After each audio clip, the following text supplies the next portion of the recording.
छोटे से गांव में रहने वाली राधा गरीब मगर मेहनती परिवार की सीधी सादी लड़की थी। उसके पिताजी खेतों में मजदूरी करते थे और माँ दिन भर घर के कामों में लगी रहती थी। राधा बचपन से ही माँ की मदद करती आई थी।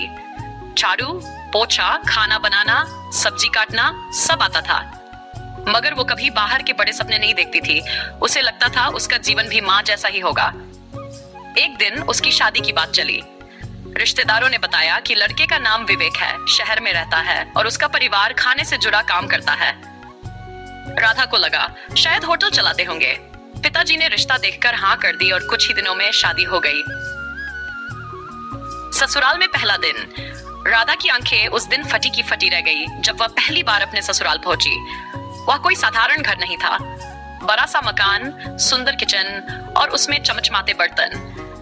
हर तरफ साफ सफाई और सुव्यवस्था थी। उसे ऐसा लगा जैसे वह किसी होटल में आ गई हो। थोड़ी देर में एक दाढ़ी वाले भले आदमी ने मुस्कुराते हुए कहा, बहू जी मैं घर का हेड शेफ हूँ, रवि नाम है मेरा। आज आपकी पसंद की कोई खास डिश बना दूं? राधा चौंकी। हेड शेफ घर में? विवेक ने हंसते हुए कहा, हाँ राधा, मेरे घर में हर कोई शेफ है। पापा रिटायर्ड मास्टर शेफ है, मम्मी डेजर्ट स्पेशलिस्ट है और मेरे दोनों भाई होटल मैनेजमेंट से पढ़े हैं। हम सब खाना बनाना पसंद करते हैं, यही हमारा प्यार है। राधा की शर्म। राधा को एकदम से जिक सी होने लगी।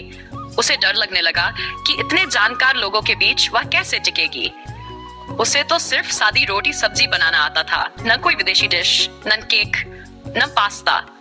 उसने चुपचाप कोने में खड़े होकर देखा कि कैसे सभी मिलकर किचन में कुछ बना रहे हैं। कोई चॉकलेट सॉस बना रहा था, कोई इटालियन पास्ता उबाल रहा था। सासू माँ ने पास आकर मुस्कुराते हुए कहा, राधा डरो मत, यहाँ हर कोई सीखने और सिखाने में विश्वास करता है। तुम धीरे धीरे सब कुछ सीख जाओगी। पहली रेसिपी का डर। अगले दिन सुबह राधा से कहा गया कि वह आज नाश्ते में कुछ बनाए। उसका दिल जोर जोर से धड़कने लगा। वह डर गई, पर फिर उसने वही बनाया जो उसे आता था, बेसन का चीला। जब नाश्ता तैयार हुआ, सबने चुपचाप खाया।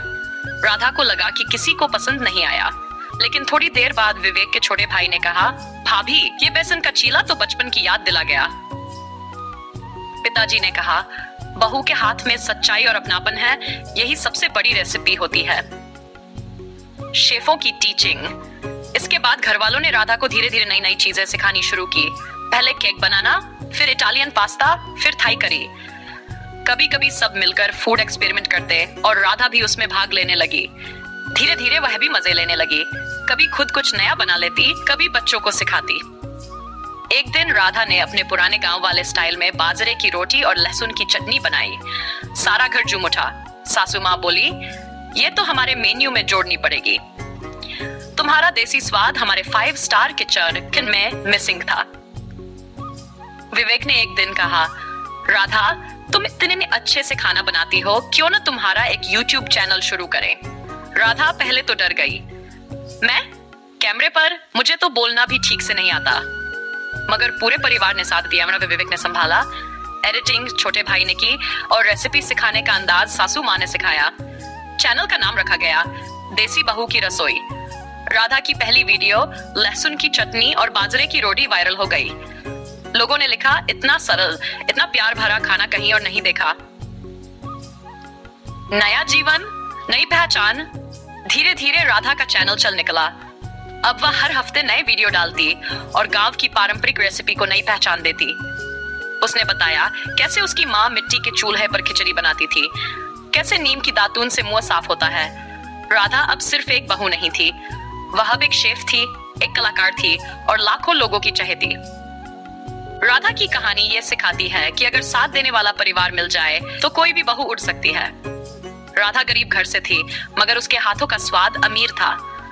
और जब वह शेफों से भरे ससुराल में पहुंची तो उसका हुनर और प्यार दोनों खिल उठे। अगर आपको ये कहानी पसंद आई हो तो YouTube चैनल को सब्सक्राइब करना न भूलें और कमेंट में बताएं कि आपको राधा की कौन सी रेसिपी सबसे पसंद आई। धन्यवाद।